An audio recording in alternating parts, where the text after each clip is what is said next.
Will the whole earth one day be shaken in judgment? Will we stay faithful to God? Let's look at Isaiah 24. After mentioning several specific nations, did God now expand his judgment to the whole earth? Look, the Lord is about to destroy the earth and make it a vast wasteland. He devastates the surface of the earth and scatters the people, priests and lay people, servants and masters, maids and mistresses, buyers and sellers, lenders and borrowers, bankers and debtors. None will be spared. The earth will be completely emptied and looted. The Lord has spoken. Is our world polluted under its inhabitants? Does God punish humanity for its sins? The earth mourns and fades away. The world languishes and fades away. The lofty people of the earth languish. The earth also is polluted under its inhabitants, because they've transgressed the laws, violated the statutes, and broken the everlasting covenant. Therefore the curse has devoured the earth, and those who dwell therein are found guilty. Therefore the inhabitants of the earth are burned, and few men are left. What fails in the world when God begins withdrawing his blessings? The wine dries up, the vine withers, all the merry-hearted groan, the joyous tambourines have ceased, the roar of partiers has stopped, the joyous harp has ceased, no one drinks wine or sings, beer is bitter to its drinkers, the town's in chaos, broken, every house is shut, without entrance, there's a cry for wine in the streets, all joy has reached its dusk, happiness is exiled from the earth, ruin remains in the city, and the gate is battered to wreckage. It'll be like this in the central part of the land, and among the peoples, like an olive tree that's been shaken, like remains from the grape harvest.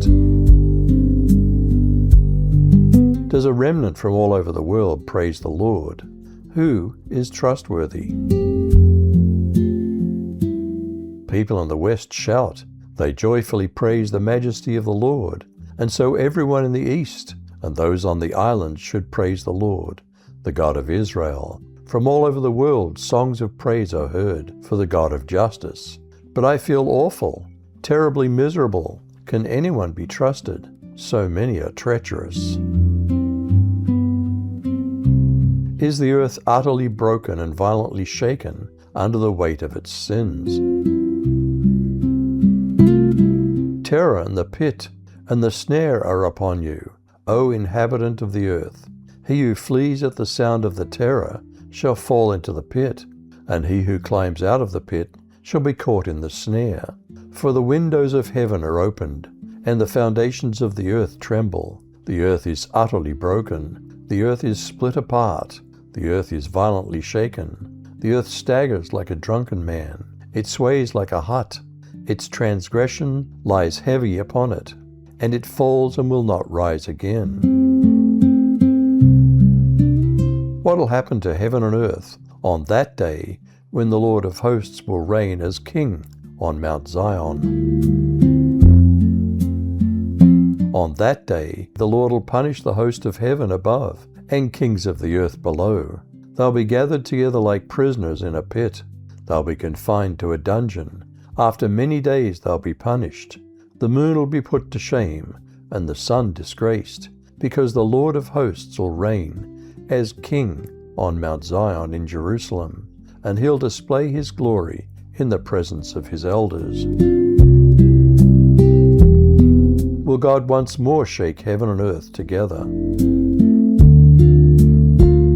At that time, his voice shook the earth, but now he's promised, once more I will shake not only the earth, but also heaven. Could this be pointing to a time just before the return of Jesus Christ? For then shall be great tribulation, such as was not since the beginning of the world to this time, no, nor ever shall be. And except those days should be shortened, there should no flesh be saved. But for the elect's sake, Those days will be shortened. Will the whole earth one day be shaken in judgment? Will we stay faithful to God? You decide.